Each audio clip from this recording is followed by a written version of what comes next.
ባሌ ቀደም ሲል እንዳነሳሁት በዞርኩባቸው ዓለማት ሁሉ አይቼ አላቅም ያልኩበት ምክንያት እኔ ተወልጄ ያደግኩበት አካባቢ በጣም ጫካ ነው። ቡና አለ፣ ደን አለ። ጫካ ለኔ ብርቅ አይደለም፣ ያድጌበታለሁ። ግን የኛ ጫካ ከባሌ ጫካ ጋር አንድ አይደለም፣ ይለያያል። ባሌ ውስጥ በሺህ ሄክታር በሄሊኮፕተር ሄዳችሁ የማትጨርሱት አስደማሚ እርሻ አለ። ይሄ ብዙ ቦታ አይታይም። ጅማ አይታይም፣ ወለጋ አይታይም። እርሻዎች አሉ፣ ግን በሄሊኮፕተር ለረጅም ሰዓት ተጉዘህ የምታየው ወጥ እርሻ አይታይም። በምግብ ራስ ለመቻል የሚያስችል ብቃት አለ ማለት ነው። ባሌ ውስጥ የዱር አራዊት ዲንሾ ብቻ ሳይሆን ሳነቴ ወተን ቀይ ቀበሮን እና መሰል አዋፋት ትናንት እንዳያችሁት ያሉ የተለየ ደግሞ ዳይቨርሲቲ ይታያል። እዛ ጋር ታች ስትወርዱ ደግሞ ሀረና አንበሳን ጨምሮ በጣም በርካታ ነገሮች አሉ። የዱር አራዊት አለ። ፈረሱ ይለያል፣ ከብቱ ይለያል፣ ዛፉ ይለያል። ፓልም ትሪ እቺን ከምታክል እስከ መሎ ዛፍ ትሪ አለ። ቆማችሁ ርቀቱን የማታዩትን ዛፍ በጣም ረጅም ዛፍና በጣም አጭር ዷርፍ ዛፎች ደግሞ አሉ። ብዙ ሀገራት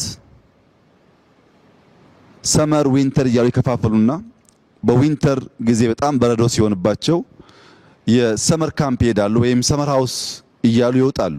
ዊንተሩን ሬዚስት ማድረግ የማይችሉ መካከለኛው ምስራቅ ደግሞ ሰመር በጣም ከባድ ስለሆነ ቀዝቀዝ ያለ ቦታ ፍለጋ ሌላ ሀገር ይሄዳሉ፣ ቪዛ ትኬት ምናምን ብለው።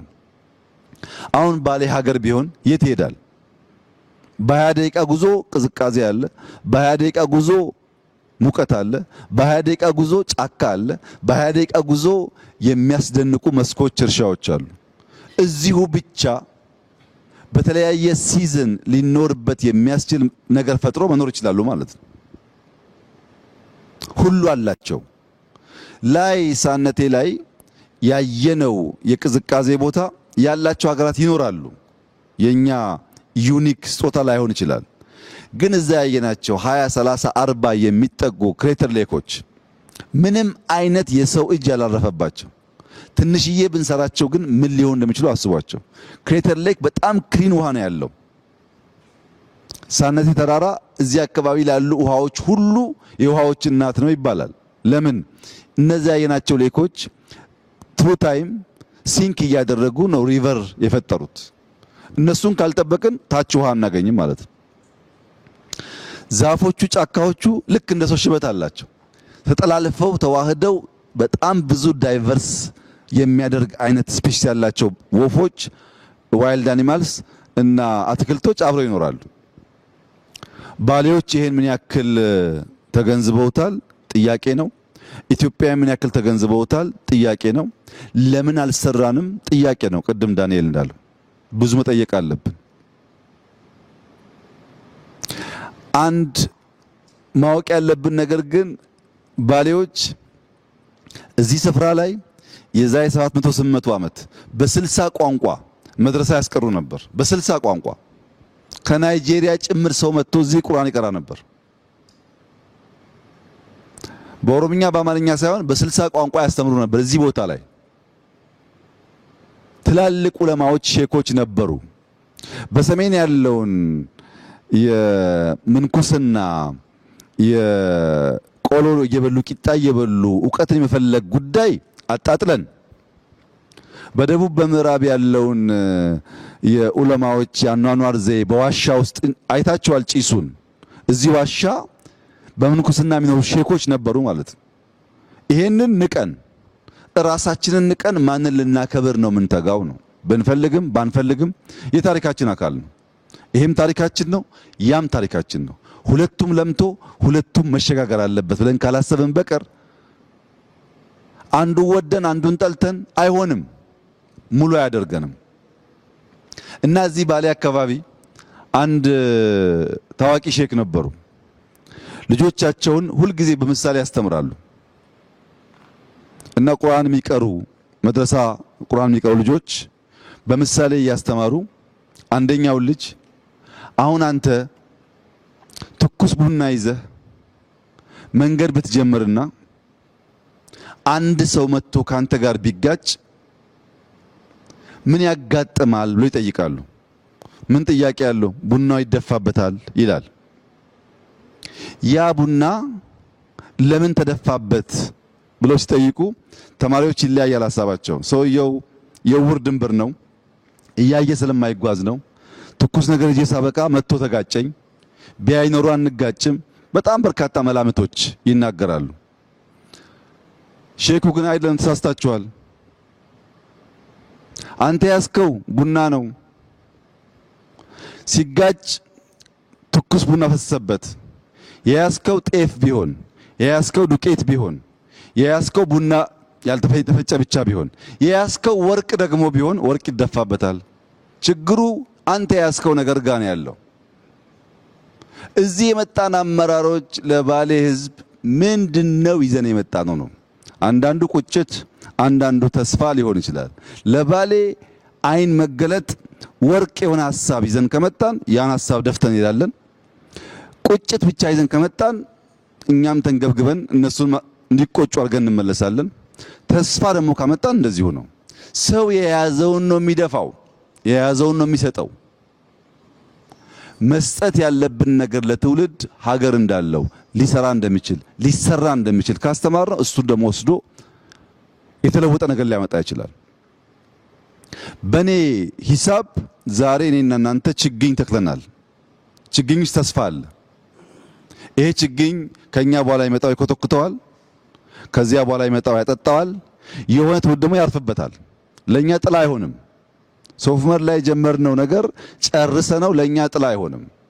ለልጆቻችን ግን ጥላ ይሆናል። ተስፋን ነው የምንዘራው፣ ሐሳብ ነው የምንዘራው። ይሄን ሐሳብ ገዝቶ የተጋ የደከመ ሰው ደግሞ የተዋበ ነገር ለራሱም ለአፍሪካም ይፈጥራል። ተስፋ አደርጋለሁ። እዚህ ሰሩ ሰዎች፣ ወጣቶች፣ ኢንጂነሮች እዚህ ያለው ቦታ የትም ዓለም ዩኒቨርሲቲ ብልካቸው ማንም ዩኒቨርሲቲ ሊያስተምራቸው አይችልም። እንዴት ቆመ ይሄ ነገር? እንዴት ፒላር ሆነ?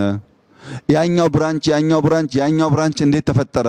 ሰው በህይወት ዘመኑ ተመራምሮ አይጨርሰውም። ይሄን የተማረ ሰው እዚህ የሰራ ሰው ቅድም እንዳልኩት ላሊበላ ብንወስደው፣ ፋጺ ብንወስደው፣ የትም ብንወስደው እዚህ ባገኘው ልምድ ያን እያሰፋ እያሳደገ ሊሄድ ይችላል።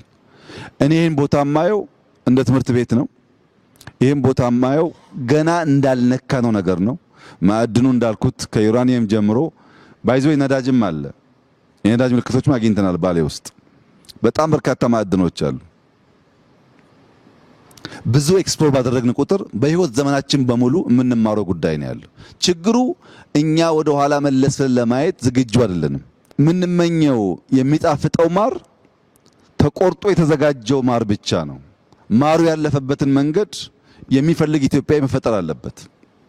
አንድ ጣፋጭ ማር ለመብላት 3 አክተሮች ኢኳሊ ተናበው ካልሰሩ አይመጣም። አይታችሁ ከሆነ አንዳንዴ የሚመር ማር እንቀምሳለን። የሚመር ማርና የሚጣፍጥ ማር መካከል ያለው ዲፈረንስ አንደኛው የንቦች ትጋት ነው። ንቦች መትጋት አለባቸው ያ ማር ሆኖ እንዲወጣ። ሁለተኛው ንቦች እየሄዱ የሚቀስሙት አበባ፣ እንቡጡ አበባ የአንደኛው የአበባ ዝርያና ሌላኛው የአበባ ዝርያ አንድ አይነት ማር አይሰጡም። ያ የእንቡጥ አበባ ጣፋጭ ማር የሚፈጥር ከሆነ ያን ቀስማ የሰራች ንብ የተሻለ ማር ታወጣለች። ሶስተኛውና ዋነኛው ግን የአርሶ አደሩ ትዕግስት ነው። ማሯ ስራ ጀምራ የማሩን ዱሬሽን የማሩን እድሜ መጠበቅ ተስኖት ቶሎ ቢቆርጥ ማሩን ያን ጣፋጭ ማር አያገኝም። የተጋች ንብ፣ መልካም አበባ እና ትዕግስተኛ አርሶ አደር ናቸው የሚጣፍጥ ማር መቅመስ የሚችሉት። የሚተጋ ትውልድ የሚተጋበትና ኢንቨስት የሚያደርግበትን ቦታ የሚያቅ ትውልድ በትዕግስት የሚጠብቅ ማህበረሰብ ካለ የበለጸገች ኢትዮጵያን ማየት ይቻላል። አንዱ ሲጎል ግን የተሟላ አይሆንም። በእኔ እምነት 2018 የተስፋ ብርሃን ጭላንጭል የሚታይበት ዓመት ይሆናል ብለን የተናገርነው 4 ዓመት 5 ዓመት ሊሆን ይችላል። ስልጠና ስንሰጥ የነበራችሁ ታውቃላችሁ። እኔ አሁን በእርግጠኝነት ውስጤ ያለውና ማምነው ይሆናል ብዬም እየሰራ ያለሁት የዛሬ 6 ዓመት ማክሲመም ኢትዮጵያ በአፍሪካ ሁለተኛ ትልቁ ኢኮኖሚ ትሆናለች። ለዚህ የሚያስችሉ በጣም በርካታ ስራዎች ይሰራል ነው። ሽፍታ አለ ግን ትሆናለች። የዛሬ 10 ዓመት በአፍሪካ አንደኛ ኢኮኖሚ ትሆናለች። ምንም ጥርጥር የለውም። ይሄን የኔ ጸሎት ኤግዚት የምታደርጉ እድሜያችሁ ረዝሞ እንድታዩ፣ አሁን ደግሞ ኤግዚስት የምታደርጉ ልክ እንደ ትጉ ንብ እንድትሰሩ፣ ኢመርጅ የምታደርጉ ደግሞ አሁን ካለውም ካለፈውም ከታሪክም እንድትማሩ፣ ያን ደምረን ከሄን የበለጸገች ኢትዮጵያን እናያለን። በአንድነቷ በብልጽግናዋ በታሪካዊ ቦታዎቿ ተመልሳ መጎናጸፍ ለአፍታም መጠራጠር አያስፈልግም። ይሄ ለኢትዮጵያ የተከፈተ አዲስ ዘመን ስለሆነ ምንም ያቆመው ነገር የለም። ያ ነው የፈጠረው። ይሄንን ከኛ የሚያስፈልገው መንቃት ነው። በራስ ኢጎ ላይ መንቃት፣ በራስ እሳቤ ላይ መንቃት፣ በራስ ምልከታና እምነት ላይ መንቃት ነው። ብዙዎቻችን ትናንትና አስሮ ይዞናል። ከነቃንበትና ሌንጮ ቀደም እንዳለው ወደሚቀጥለው ሌየር ከተዘረጋን አትጠራጠሩ፣ የኢትዮጵያን ብልጽግና ከሞላ ጎደል በጋራ እናያለን። ቢያንስ ልጆቻችን ከልመና ወጥተው የምናይበት ዘመን ይመጣል። ሲጠቀለል ለረጅም ጊዜ በየቦታው ልማት ሳይ፣ ለውጥ ሳይ፣ ውጤት ሳይ ፈጣሪ ይመስገን ስል ሰምታችሁ ታውቃላችሁ። ዛሬ ግን ያ ቋንቋ ነው ውስጥ የለም። ለሊት ጀምሮ በጣም ሲያስጨንቀኝ ያደረው ነገር ፈጣሪ ይመስገን አይደለም፣ ይቅር በለን ነው። ውስጤ እንደዛ ይሰማኛል። ይቅር በለን አንተ ውሃውም ሰጥተሃል፣ መሬቱም ሰጥተሃል፣ ጫካውም ሰጥተሃል፣ የቀረብን ነገር የለም። ይሄን ሁሉ ይዘን እኛንን ተስማምተን ተደማምጠን ማልማት ያልቻል ነው እና እባክህን ይቅር በለን። ተቆጥተ ደግሞ እንደዚያ ሰነፍ አርሶ አደር ማሳችንን ዝናብ እንዳይወስደው ምህረት ይብዛልን ብቻ ነው ጥያቄ ዛሬ። ምክንያቱም ለማመስገን ብቃቱ የለኝም። እዚህ ሁሉ ነገር ላይ ተኝቼ በሴፍቲኔት የሚኖር የሚራብ ህዝብ ዜጋ ሆኜ ፈጣሪ ይመስገን ይሄን ስለሰራን የምልበት ቋንቋ አንደበት የለኝም። ምህረት ብቻ ነው። ኢትዮጵያዊ ፈቅዶ ወዶ በገዛ ፈቃዱ ልመናን ጋብዞ እርዳታን ጋብዞ ችግርን ጋብዞ እጅና እግር አጣጥፎ የሚለምን ህዝብ መሆኑ ይቅር በለን ብቻ ነው የሚያስብለው። ሌላ ምንም ቋንቋ የለኝም። የሱ ምሕረት ከተገኘ እኛ ከተጋን ግን ውጤት ይመጣል። እዚህ ያላችሁ ሲኒየር አመራሮች፣ እዚህ የሌላችሁ ሲኒየር አመራሮች ፐርሰንቴጁ ይለያያል። አንዳንዶቻችሁ 5፣ አንዳንዶቻችሁ 3፣ አንዳንዶቻችሁ 10 ሊሆን ይችላል። ግን ሼር አላችሁ። በአሁን ትውልድ ውስጥ ሼር አላችሁ። ያ እንድታዩ የመጣችሁት ጠቅላችሁ አትውሰዱት። ቢኮዝ ብዙ ሚስ የተደረገ ነገር ስለነበረ ጠቅላችሁም አትተውት። የእናንተ ዘር ስላለ አሁን ያለውም ይሄን ይመን፣ የትናንትናውም ይሄን ይመን፣ የነገውም ይሄን ይመን። ካለ ጥርጥር ኢትዮጵያ ትውልድ ተቀባብሎ የሚያጸናት ሀገር ትሆናለች። በትግራይ፣ በአማራ፣ በኦሮሚያ አንዳንድ አካባቢ የምናያቸው ጉዳዮችም መልክ እየያዙ ይሄዳሉ። ኢትዮጵያ ውስጥ ዛሬ ልጠቅልል የሚለውም ኢትዮጵያን አላወቃትም፣ ልገንጠል የሚለውም ኢትዮጵያን አላወቃትም። መገንጠልም መጠቅለልም አይሰራም። መስማማት፣ በትብብር ሁሉም ያለውን ሀብት እያወጣ እንዲለማ አድርጎ መኖር ብቻ ነው የሚያዋጣው። ይሄን መገንዘብ አለመቻል ነው ችግር ያመጣብን። ለምሳሌ ልገንጠል ብሎ ከሰሜን እስከ ደቡብ የተደራጀ ፓርቲ አለ።